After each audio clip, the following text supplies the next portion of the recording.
बहस होगी पाकिस्तान और अमेरिका से जुड़े इश्यूज पर। शामिल होंगी नेशनल और इंटरनेशनल खबरें। बात होगी दुनिया के बदलते हालात और बदलती सियासत पर। बनेंगी सेलिब्रिटीज इस प्रोग्राम का हिस्सा और दिए जाएंगे जवाबात अहम सवालों के। Programme Pakistan to America with Shaila Khan, Capital TV Washington.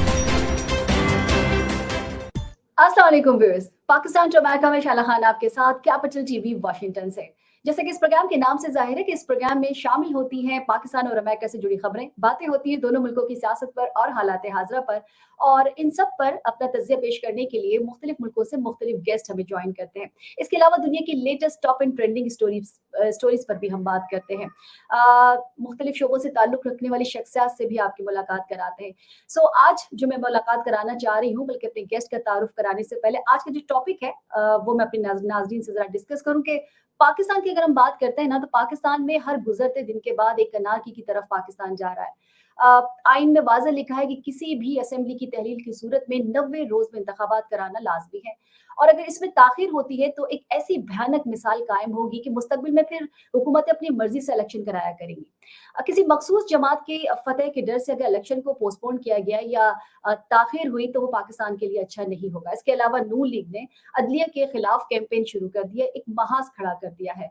Pakistan में ऐसा कभी नहीं हुआ कि हाजिर सर्विस जो जजेस हैं उन पर इस तरह से निशाना बनाया जाए।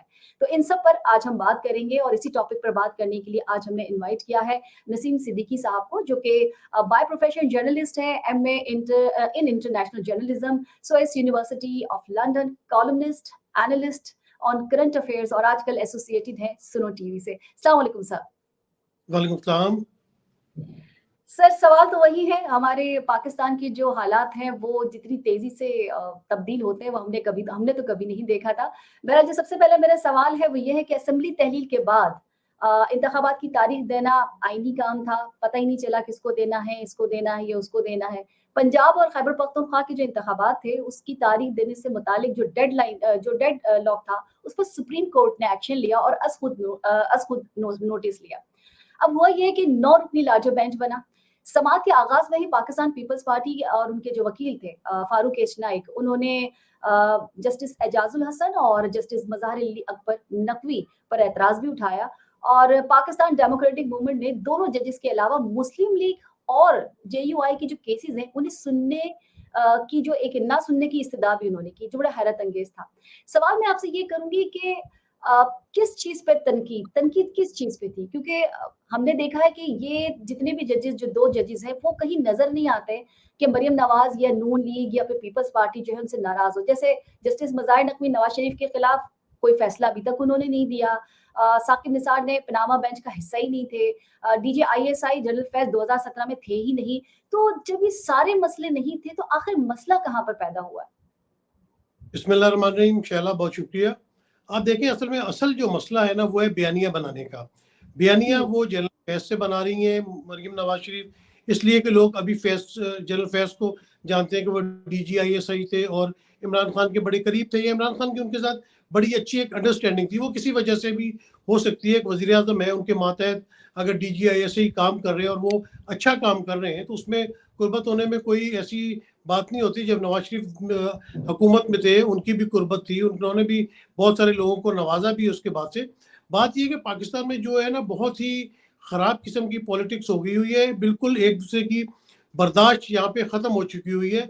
और आप देखें कि करप्शन केसेस थे, कितने बड़ी बड़े money laundering, fake accounts cases किस तरह ख़त्म करवा दी गई है। तो यहाँ पे साजिशें चल रही हैं, बयानिया बनाया जा रहा है एक दूसरे के खिलाफ, उसमें आप किसी इदारे को भी नहीं छोड़ते। आपने देखा कि पिछले दिनों इमरान खान साहब ने अपनी एक तकरीर में एक खातून जज को जो है वो ललकारा था, उसके बाद सो मोटो एक्शन लिया गया इस्लामाबाद हाई कोर्ट की तरफ से, और इमरान खान साहब को काफ़ी टफ टाइम मिला उस मामले पे। उन्होंने माजरत भी की, वो जज जेबा साहिबा की अदालत में भी पेश हुए। तो इसी तरह आपने देखा कि मरियम नवाज शरीफ ने तो हद कर दी कि 2 सिटिंग जज जो है उनकी आप तस्वीरें दिखा रही हैं टीवी के ऊपर, उसके आप उनको मलीन कर रही हैं, जबकि जज तो जज होते हैं, आपको फैसले मंजूर करने पड़ते हैं। अगर यही 5 इन 9 में से 5 जज वो हैं जिन्होंने पीटीआई के खिलाफ जो अदम एतमाद आई थी उसमें पीटीआई के खिलाफ फैसला दिया। तो ये कहना कि ये मेरी मर्जी का जज नहीं है, ये उस मर्जी का जज है, अगर आप इदारों को इस तरह मलीन करेंगे, सुप्रीम कोर्ट के जजेस के ऊपर इस तरह कोई आवाजें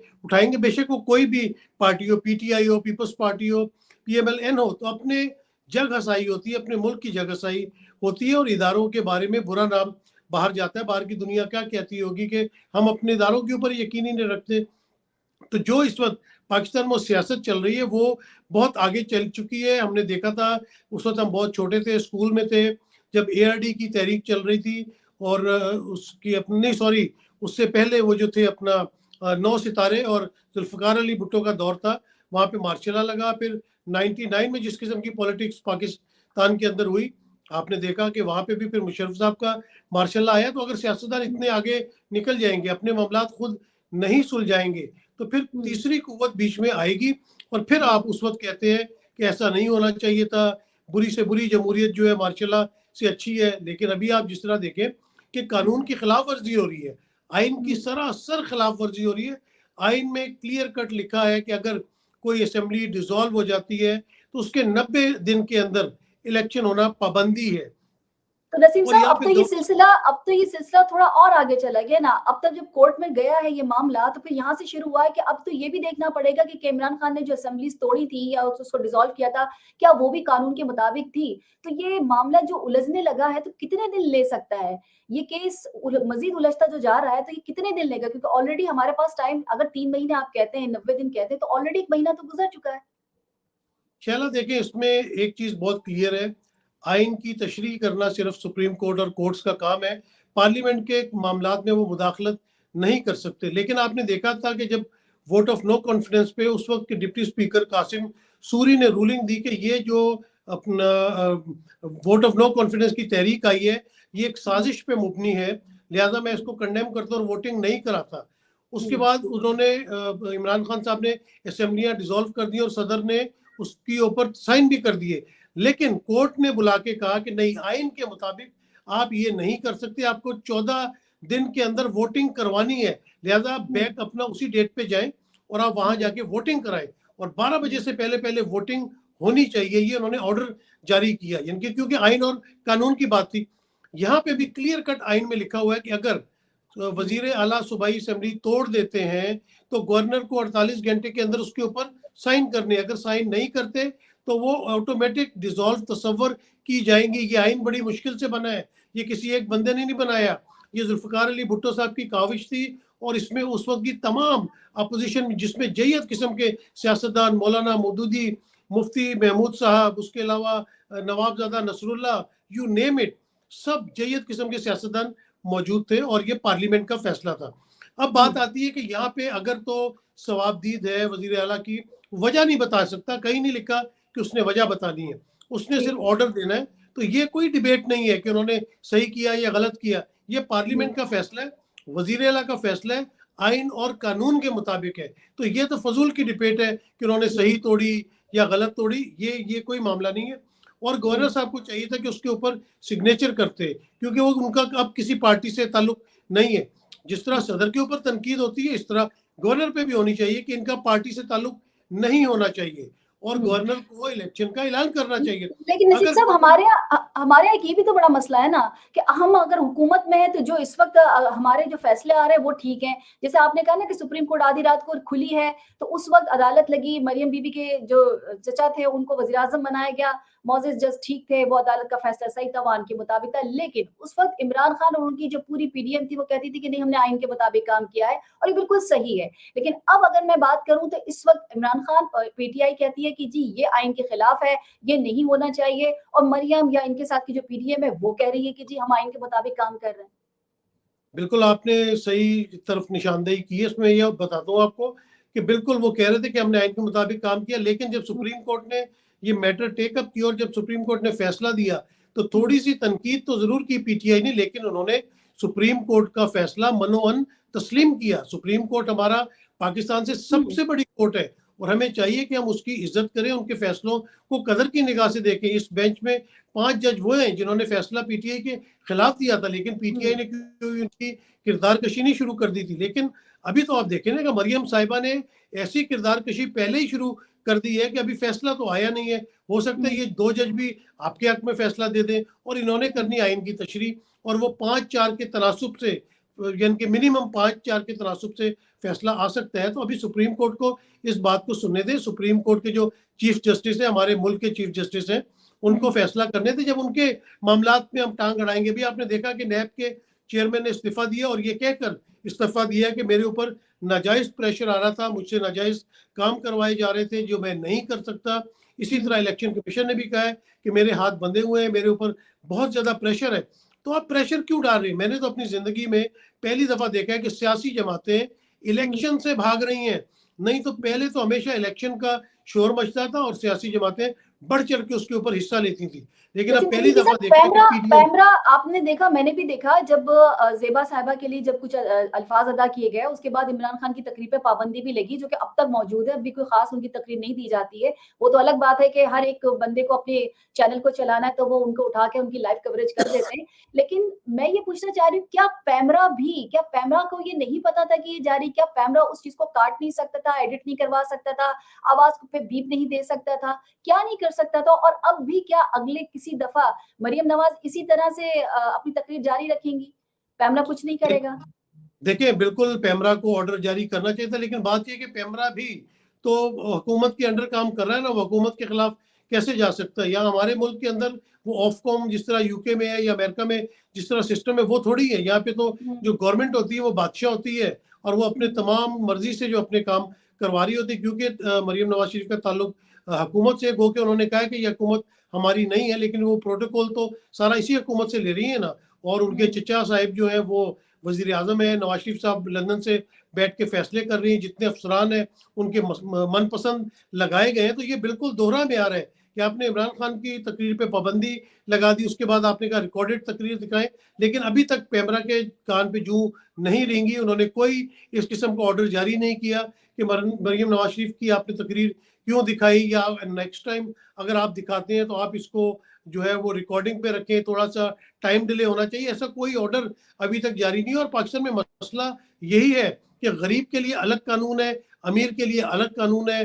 गरीब रोटी को तरस रहा है, आटा लाइन में लग कर उसको लेना पड़ रहा है, बिजली के बिल पैसे जमा कराने के लिए उनके पास पैसे नहीं है, बच्चों की फीसें नहीं है, लेकिन उम्रा जो है वो अय्याशियां कर रहा है। आपको ये आप ये कह रहे हैं कि दबाव बढ़ाने के लिए ये सब कुछ हो रहा है। जैसे पीडीएम की जमातें मेरिट पर केस नहीं लड़ना चाहती हैं और वो जजेस पर दबाव डाल रही है। ख्वाजा आसिफ का आपने देखा होगा कल का स्टेटमेंट, उन्होंने कहा कि कौमी असेंबली में उन्होंने जिस तरह की तकरीर की वो भी इंतहाई अफसोसनाक है। मगर इस तरह की जो बहुत सी बातें जो है वो नून लीग कहती है या पीडीएम कहती है कि इमरान खान भी करते रहे। जजेस पे कब उन्होंने कोई बात नहीं की है, कब तनकीद नहीं की है। बात तो ये बात भी सही है कि इमरान खान भी तनकीद तो करते रहे हैं ना जजेस पर। शैला, आपने बिल्कुल सही बात की है। देखें, बात यह है कि कानून जो है वो बिल्कुल सबके लिए बराबर होना चाहिए। आपको याद होगा कि जब तौहीन अदालत की थी, तलाल चौधरी ने, निहाल हाशमी ने, इन लोगों को सजाएं हुई थी, इन लोगों को जेल भेजा गया था। और उसके बाद काफी हद तक जो है, काफी देर तक लोगों की जरूरत नहीं हुई थी कि कोई इस किस्म की बात करता। लेकिन जब इमरान खान साहब का मामला आया, उस वक्त भी कोर्ट ने बड़ा सख्त स्टांस लिया। तो उसके बाद इमरान खान को देखा कि आपने वो कोर्ट्स में जाते रहे और उन्होंने माफीनामा लिख के दिया। लेकिन मरियम की दफा अगर आपके फिर नरमी बरतना शुरू कर दी है, तो कल को फिर किसी और की जरूरत होगी, वो भी इदारों के ऊपर उंगली उठाएगा, वो भी सिटिंग जजेस के ऊपर या हमारे दूसरे जो इदारों के सरबराह है उनके ऊपर उंगली उठाएगा। और हमारे जो दुश्मन मुल्क है वो तमाशा देखेंगे और इस चीज को बहुत ज्यादा हाईलाइट करेंगे। तो ये दोहरा म्यार नहीं होना चाहिए। कोर्ट को जो है ना अपना रास्ता अपनाना चाहिए। और कोई भी अच्छा, पीडीएम के जो वकील हैं या आप पीडीएम को देख लीजिए, वो एक बात और कहते हैं, सुनाई देते हैं हमें कि इलेक्शन एक्ट में कौमी असेंबली और सूबाई असेंबलियों का जिक्र तो जरूर है, लेकिन माहिरीन कहते हैं कि सदर जो है वो सिर्फ कौमी असेंबली की तारीख दे सकता है, वो सूबाई असेंबली की तारीख नहीं दे सकता। ऐसा है? देखिए, बात यह है कि आप सारा मलबा जो लोग हैं वो सदर मुमलिकत पे डाल रहे हैं। सबसे पहले तो तनकीद होनी चाहिए गवर्नर पंजाब और गवर्नर खैबर पख्तूनख्वा के ऊपर कि वो अपनी आईनी जिम्मेदारी क्यों पूरी नहीं कर रहे। उनको चाहिए वो डेट दे दे। इलेक्शन कमीशन अगर करवा सकता है, नहीं करवा सकता, गवर्नमेंट उसे सपोर्ट करती है नहीं करती। गवर्नर साहिबान जो है वो अपनी जिम्मेदारी, अपनी आईनी और कानूनी जिम्मेदारी क्यों पूरी नहीं कर रहे, वो क्यों एक पार्टी बने हुए। उसके बाद अगर गवर्नर डेट नहीं दे रहे तो इलेक्शन कमीशन को कोर्ट में जाना चाहिए था कि सूरत हाल ये हो गई है कि मुझे गवर्नर्स जो है वो डेट नहीं दे रहे, आप मुझे गाइड करें कि आइन के मुताबिक मुझे क्या करना चाहिए। उधर इलेक्शन कमिश्नर भी जो है वो हुकूमती पार्टी बने हुए, इलेक्शन कमीशन तमाम तर मामला जो है वो हुकूमत के कहने पे चला रहे। तो फिर सदर भी तो इस मुल्क के है ना, कोई भारत के या इसराइल के तो सदर नहीं है, इस मुल्क के पाकिस्तान के सदर है और सबसे बड़ा ओहदा उनके पास है। अगर वो आइन और कानून के मुताबिक उन्होंने एक्शन लिया, आइन की 57 शिक के मुताबिक उन्होंने एक डेट को अनाउंस किया, तो अब सुप्रीम कोर्ट ने इस मैटर को टेकअप कर लिया। सुप्रीम कोर्ट में भी चीफ जस्टिस इस मुल्क के सबसे बड़े इदारे के, जो इंसाफ का इदारा, उसके सरबरा हैं। तो किसी ना किसी ने तो ये मामला टेकअप करना है, बाहर से आके तो कोई इस मामले को सॉर्ट आउट नहीं करेगा। और जब एक बेंच बनाया जाता है तो उसके ऊपर भी तनकीद शुरू हो जाती है। तो मामला सुलझेगा कैसे? हर कोई मामला उलझाने की तरफ है, सुलझाने की तरफ कोई नहीं आ रहा। जी सही।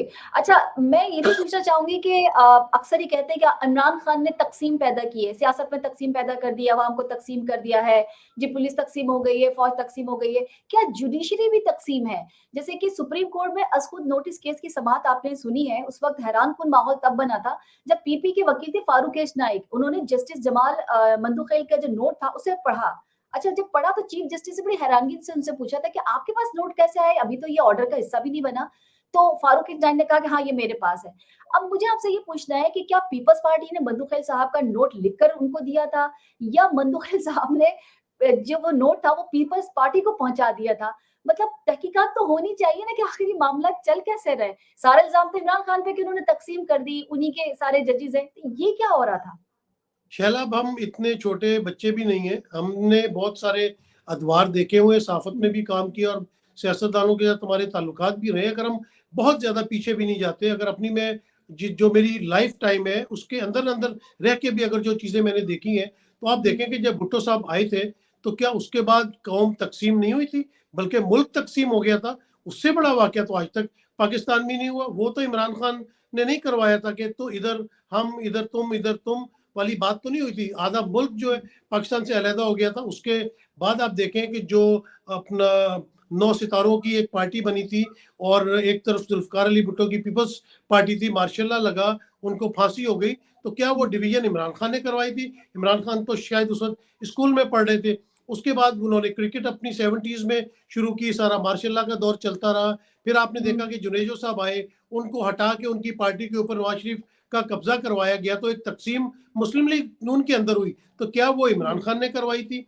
उसके बाद आप देखें कि जब 90 की पॉलिटिक्स चल रही थी और इमरान खान साहब अपने क्रिकेट के उरूज पे थे और उन्होंने 92 में वर्ल्ड कप पाकिस्तान को जितवा के दिया, जो पाकिस्तान के क्रिकेट की हिस्ट्री में फर्स्ट टाइम है। बहुत बेहतरीन कप्तान आए क्रिकेट के, मुश्ताक मोहम्मद, आसिफ इकबाल, फजल महमूद, कारदार, लेकिन कोई भी वर्ल्ड कप नहीं जीत सका। इमरान खान ने वर्ल्ड कप जीता और फिर उन्होंने अपना क्रिकेट से रिटायरमेंट लेके 90 की दिहाई में शौकत खानम बनाया, जो कि दुनिया में एक बेहतरीन इदारा है जो कि मुफ्त गरीबों का कैंसर का इलाज करता है। और उस वक्त ये तकसीम चल रही थी, पीपल्स पार्टी और नून लीग के दरमियान एक दूसरे के कपड़े फाड़ रहे थे, बराना तस्वीरें हेलीकॉप्टर से मोहतरमा और उनकी वालदा की फेंकी जाती थी। तो क्या वो तकसीम इमरान खान ने करवाई थी?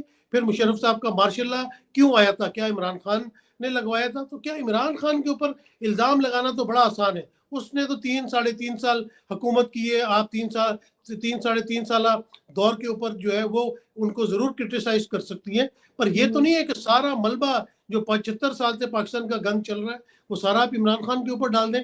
आज अगर जज कोई फैसला करते हैं तो एक दो दौर था ना कि जब नवाज शरीफ साहब खुद फैसले करवाए जाते थे। जस्टिस कयूम मरहूम की वीडियो, डॉक्टर जस्टिस राशिद की जो ऑडियो है वो किसी से ढकी छुपी नहीं है। पिछले दिनों भी कितनी ऑडियोज निकली हैं।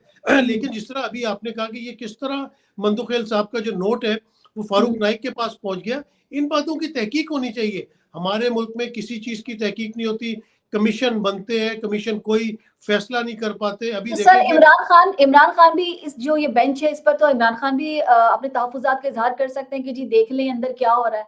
ये तो इमरान खान भी तहफुजात का इजहार कर सकते हैं। इमरान खान कह सकता है जी कि जिन 5 जजों ने तहरीक अदम एतमाद में हमारे खिलाफ फैसला दिया था वो ना बैठे इसमें, ये तो नहीं हो सकता ना। देखिए पाकिस्तान की क्रिकेट टीम के भी 11 खिलाड़ी होते हैं, जबकि पाकिस्तान में लाखों करोड़ों जो यंगस्टर्स है बहुत अच्छी क्रिकेट खेलते हैं। इसी तरह सुप्रीम कोर्ट में जितने अवेलेबल जजेस हैं, आप ये प्रोरोगेटिव है, ये सुप्रीम कोर्ट के जो चीफ जस्टिस है बिल्कुल 101% कोई उनको चैलेंज नहीं कर सकता। ये उनका इख्तियार है, वो 5 का बेंच बनाए, 9 का बेंच बनाए, उनको कोई डिक्टेशन नहीं दे सकता। अगर वो डिक्टेशन लेना शुरू कर दें तो कल पीपल्स पार्टी कहेगी हमें जज पे यकीन नहीं है, पीटीआई कहेगी मैं तो हमें कहती ये हूँ जज नसीम साहब, पसंद नहीं है। डिक्टेशन को तो छोड़ दीजिए, मेरे ख्याल में कोई एक्शन लेना चाहिए उन लोगों के खिलाफ जो ये ऑडियो या वीडियो बनाते हैं। जैसे कि एक आपने देखा कि नॉर्मल एक बेंच बना और उससे पहले आपने देखा कि वो एक ऑडियो थी जो बाद में उनके घर वालों ने कहा, उनकी फैमिली में जज साहब के जो जस्टिस साहब है उनके घर वालों ने, उनकी फैमिली ने कहा कि ये 2 जो ऑडियो है उनको मिक्स करके बनाई गई, जो कि मुसलसल हम पिछले कोई 4-5 महीनों से देख रहे हैं। तो कम से कम इस पे भी तो किसी को एक्शन लेना चाहिए ना, ताकि ये मसला यहीं हल हो जाए। कोई उसूल, कोई कानून, कोई किसी आइन में कोई चीज़ कुछ तो होना चाहिए। आज इमरान खान की अगर आप तकरीर देख लें, तो वो अपने साथ बिठा के एक बंदे को बता रहे हैं कि जी उसकी बीवी के साथ क्या-क्या हुआ है, वो किस-किस तरीके से वो वीडियो जारी करने की कोशिश की है कि जी आप इमरान खान के लिए बोलें। चाहे किसी के लिए भी हो, मैं ये नहीं कह रही कि सिर्फ इमरान खान के लिए। ये अगर रिवायत पड़ गई तो आगे अगर इमरान खान भी आते हैं, तो फिर वो नून लीग के लिए ये रिलीज़ हुआ करेंगी, फिर वो बिलावल भुट्टो पीपल्स पार्टी के लिए ये रिलीज़ हुआ करेंगी। तो हम कहाँ जा रहे हैं? ये ऑडियो वीडियो का सिलसिला एक नया भी है और मतलब ये खत्म क्यों नहीं हो रहा?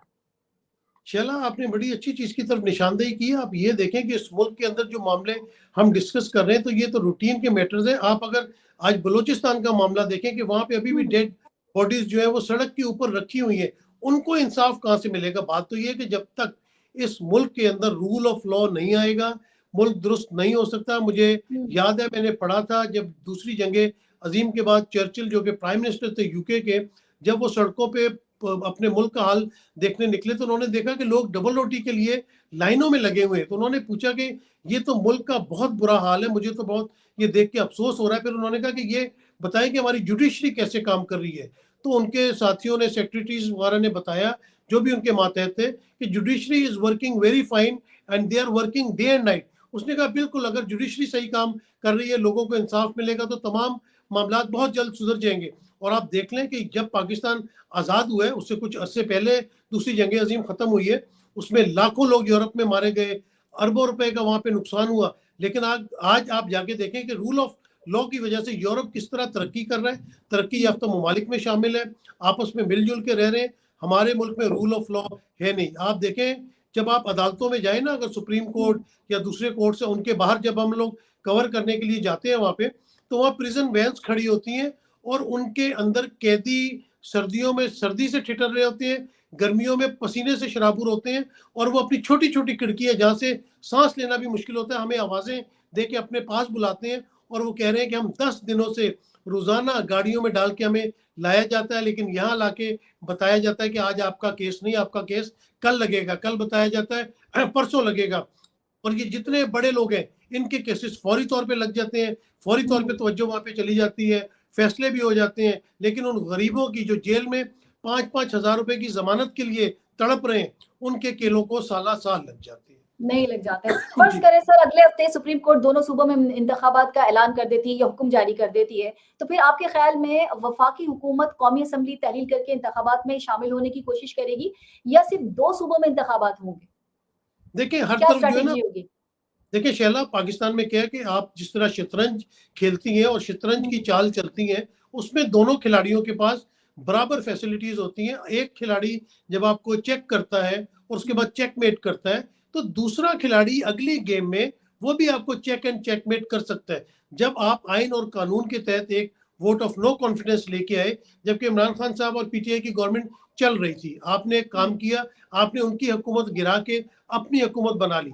इसी तरह फिर पीटीआई का जब जोर चला, उन्होंने दोनों असेंबलियां डिसॉल्व कर दी कि ठीक है आप नए इलेक्शन करवाएं, उससे अंदाजा हो जाएगा कि कौन पॉपुलर है। वो अपनी बात साबित करना चाहते हैं कि मैं एक पॉपुलर लीडर था और मेरी हुकूमत को एक साजिश के तहत गिराया गया। तो ये पॉलिटिकल मूव्स है, इसमें आपने आइन और कानून के अंदर रह के खेलना होता है। जिस तरह आप कोई भी गेम देख लें, फुटबॉल है उसके रूल्स ऑफ गेम है, क्रिकेट है, आजकल पीएसएल बहुत जोरों पे चल रहा है, तो एम्पायर वहां पे खड़े हुए हैं। अब आप छक्का मारते हैं और जब वो बाउंड्री क्रॉस कर जाता है तो नजर आ जाता है, लेकिन जब वो बाउंड्री की वॉल पे कैच होता है या पैर किसी खिलाड़ी का टच होता है तो फिर जो रेफरी ऊपर बैठा हुआ है वो उस बात को टेक ओवर कर लेता है और वो फिर बड़ा क्लोजली उसको मॉनिटर करता है कि ये छक्का सही था या कैच पकड़ा गया या एलबीडब्ल्यू सही था या गलत दिया गया। तो सुप्रीम कोर्ट भी यही काम करता है कि जब दो पॉलिटिकल पार्टीज अपनी अपनी चालें चल रही हैं और आप क्लू यानी कि आप आइन के मुताबिक इलेक्शन का ऐलान कोई भी नहीं कर रहा, तो कहीं ना कहीं तो फैसला करना है ना, किसी ठीक ने है। तो फैसला उसका करना है। अच्छा, इमरान खान की एक स्ट्रैटेजी जो उन्होंने की है कि जी वो पीटीआई कहती है कि जी हम जेल भरो तहरीक, इमरान खान ने कहा कि जी जेल भरो तहरीक, सही है, उनके कारकुनान रहनुमा को गिरफ्तार भी किया जा रहा है। अब पंजाब की मुख्तलिफ जेलों में मुंतकिल उनको कर दिया गया है और बहुत दूर-दूर कर दिया गया है और उनकी गिरफ्तारियों के ऐलानात के बाद ये भी सवाल अपनी जगह है कि पीटीआई की क़यादत गिरफ्तारी जो क़यादत है अगर उसकी सारी की सारी हो जाती है तकरीबन जितना वो चाहते हैं, तो इससे फ़र्क क्या पड़ेगा सियासत में या इमरान खान को क्या फ़र्क पड़ेगा? शैला, ये नेट प्रैक्टिस हो रही है और ये अच्छा। बहुत ज़रूरी है। ये बहुत ज़रूरी है इसलिए हुँ, कि इमरान खान साहब ने जो 26 साल स्ट्रगल की है ना, उसमें हुँ, आपने देखा कि 2-4 दिन के लिए मुशर्रफ दौर में वो जेल गए थे और क्योंकि वो हुँ, पाकिस्तान क्या दुनिया की बहुत बड़ी सेलिब्रिटी हैं, तो डेफ़िनेटली हुँ, वो 4-5 दिन में लोग उनसे, जो वहाँ पे मुलाज़िमीन भी थे जेल में, वो उनसे ऑटोग्राफ ही लेते रहे होंगे। लेकिन हुँ, जिस तरह आप देखें कि पीपल्स पार्टी ने ज़िया-उल-हक के दौर में जेलें काटी हैं, बल्कि किले काटे हैं। अगर आपको इल्म हो, पाकिस्तान में लाहौर में शाही किला है, उसके हुँ, नीचे अकूबत खाने थे, वहाँ पे उनको रखा गया, उनको कोड़ों से मारा गया। तो बड़ी, ये जो सही एक सियासी कारकुन है पाकिस्तान में, वो तो मेरे हुँ, ख़्याल से पीपल्स पार्टी के पास है। उसके बाद हुँ, नून लीग के सरबराह ने आपने देखा जेल काटा, नवाज़ शरीफ जेल गए, शहबाज शरीफ, मोहतरमा हुँ, मरियम नवाज़ साहिबा, हमज़ा हुँ, शहबाज दोनों अदवार में जेल में रहे, एहसन इकबाल हो गए, यू नेम इट, साद रफ़ीक, शाहिद खाकान अब्बासी, हनीफ हुँ, अब्बासी। तो बात हुँ, ये है कि जो सियासतदान होते हैं वो जेलों में जाते हैं। पीटीआई हुँ। की तरफ से शायद ये वाला तजुर्बा रहता था, तो इमरान खान ने कहा कि मैं आपको ये तजुर्बा भी करवा देता हूँ ताकि आप जब हाँ। मैदान में उतरें तो लेकिन आपको ये मुझे लग सब रहा है सहूलतों। नसीम साहब, मुझे लग रहा है कि शायद उनकी कैलकुलेशन कुछ गलत हो गई क्योंकि पीटीआई के जिन रहनुमाओं ने खुद गिरफ्तारी दी थी, उनका ख्याल था कि वो कुछ देर थाने में जाएँगे और फिर उनको वहाँ पर मतलब थोड़ी देर के बाद छोड़ दिया जाएगा। लेकिन हुकूमत ने जेल भरो तहरीक को शायद कामयाब बनाने के लिए उन्हें सही में जेल में भी डाल दिया है और पीटीआई का जो मौक़िफ़ है वो बड़ा मज़े का है। वो कहते हैं कि जो असीर हैं, जो जिनको पकड़ लिया गया है, उस हुकूमत के खिलाफ तहरीक में खुद गिरफ्तारी दी है, तो इनको जेल मैनुअल के मुताबिक बुनियादी इंसानी सहूलतें जो हैं या हुकूक जो है वो दिए जाएँ, जो नहीं दिए जा रहे।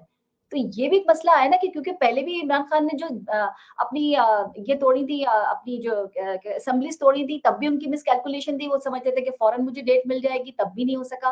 लेकिन इस मर्तबा ये भी हुआ है कि वो समझ रहे हैं कि नॉर्मल रहेगा, सब कुछ ऐसे ही होगा, जैसे कि एक सिंबॉलिक आप कोई काम कर लेते हैं, लेकिन इस मर्तबा फिर वो चीज़ नहीं हुई है।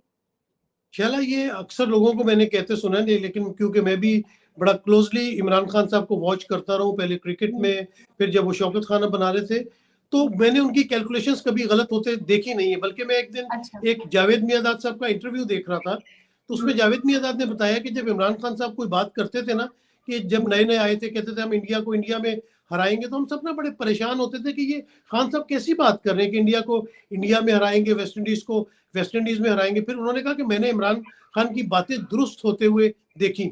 इसी तरह अगर आप देखें कि 2014 में जिस तरह इन्होंने धरना दिया हुआ था और जब हुँ, हमारे वो एक बहुत बड़ा सानिया हो गया था आर्मी पब्लिक स्कूल में, तो सबने कहा कि इमरान खान साहब की मेहनत ज़ाया गई, इनका धरना नाकाम हो गया। लेकिन आपने देखा कि वो 2018 के इलेक्शन में कितनी भारी अक्सरियत के साथ आए। इसी तरह हुँ, ये ख्याल किया जा रहा था कि जब वोट ऑफ नो कॉन्फिडेंस के जरिए इमरान खान साहब की हुकूमत को ख़त्म किया जाएगा, तो इमरान हुँ, खान साहब की पॉपुलैरिटी ख़त्म हो जाएगी। लेकिन आपने देखा कि उनकी पॉपुलैरिटी आसमान को छूने लगी और जो ज़मनी इंतखाबात हुए उसमें उन्होंने मुस्लिम लीग नून का जो गढ़ है लाहौर और सेंट्रल हुँ, पंजाब, उससे उनको हुँ, बाहर उठा के फेंका। फिर आप कहती हैं कि असेंबलियों को तोड़ने का उनका गलत फैसला था। उनका कोई गलत फैसला नहीं था। इस वक्त हुँ, आप देखें कि उन दो असेंबलियों को तोड़ने की वजह से हुकूमत जितनी मुश्किलात का सामना कर रही है, आप हुँ। अंदाज़ा नहीं लगा सकती। और आने वाले दिनों में इस चीज़ का ऐलान हो जाएगा।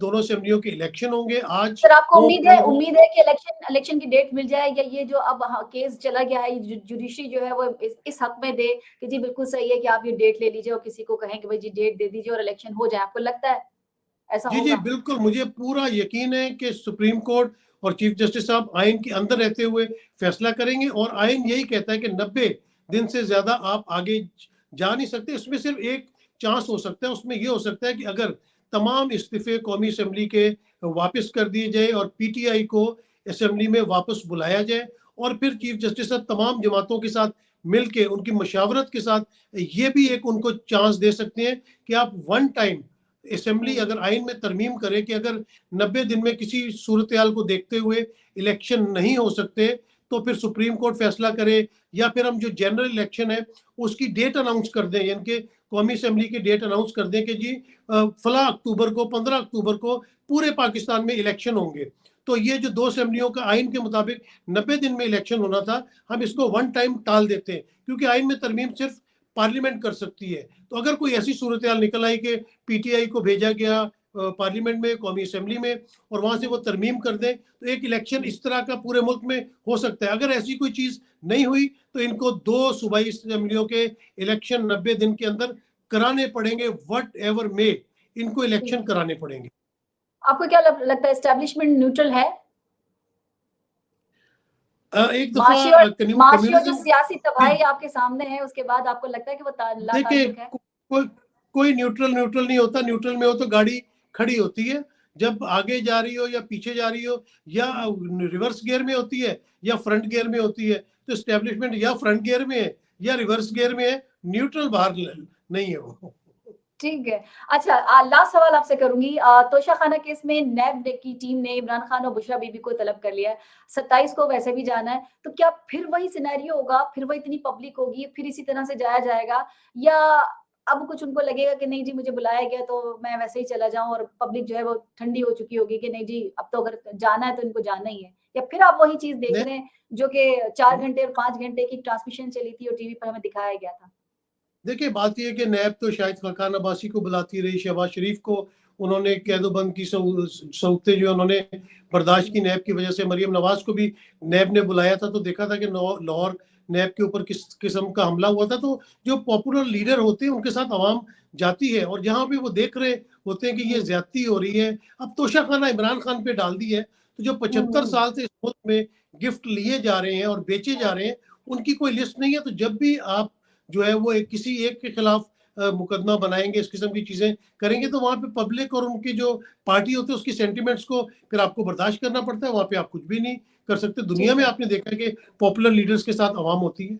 जी ठीक है, आखिरी सवाल यही पूछूंगी कि क्या वाकई में आपको आपको लगता है कि हाँ, आपका तज्जिया क्या कहता है, आपका एक्सपीरियंस क्या कहता है कि डेट मिल जाएगी, सूबाई असेंबली के इलेक्शन हो जाएंगे? चले मैं जी बिल्कुल मुझे लगता है कि मुशावरत होगी, इस पे तमाम सियासी पार्टियों को बुलाया जाएगा और एक डेट जो है वो 90 दिन के अंदर सूबाई असेंबलियों की देनी पड़ेगी।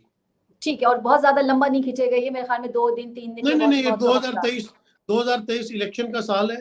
आज नहीं तो कल नहीं तो परसों इलेक्शन इस मुल्क में होंगे। ज़िया-उल-हक को भी करवाने पड़े थे, मुशर्रफ को भी करवाने पड़े थे और मौजूदा हुकूमत को भी करवाने पड़े। वो तो 10 साल के बाद करवाए थे उन्होंने, वो तो बहुत टाइम ले लिया था उन्होंने। ज़िया-उल-हक की तो आप नहीं, वो 70 में आए थे और 85 में उन्होंने इलेक्शन करवा दिए थे। वो दौर कुछ और था, ये दौर कुछ और है। चलिए, बहुत-बहुत शुक्रिया, thank you so very much. बहुत सारी बातें आपसे पता चली। नेक्स्ट टाइम फिर आपको ज़हमत देंगे। Thank you so very much, आपने अपना कीमती वक्त दिया। सोशल मीडिया प्लेटफॉर्म पे नाजरीन, कैपिटल टीवी वॉशिंगटन के फेसबुक पेज को लाइक कीजिएगा, यूट्यूब चैनल को सब्सक्राइब कीजिएगा और कैपिटल टीवी वॉशिंगटन की एप्लीकेशन को जरूर इंस्टॉल कर लीजिएगा ताकि दुनिया में आप कहीं भी हो हमारे शोज को देख सकें और पसंद कर सकें। जिंदगी ने वफा की तो इंशाल्लाह फिर दोबारा मुलाकात होगी इसी प्रोग्राम के साथ। जब तक के लिए शाला खान को दीजिए इजाजत। फी अमान अल्लाह।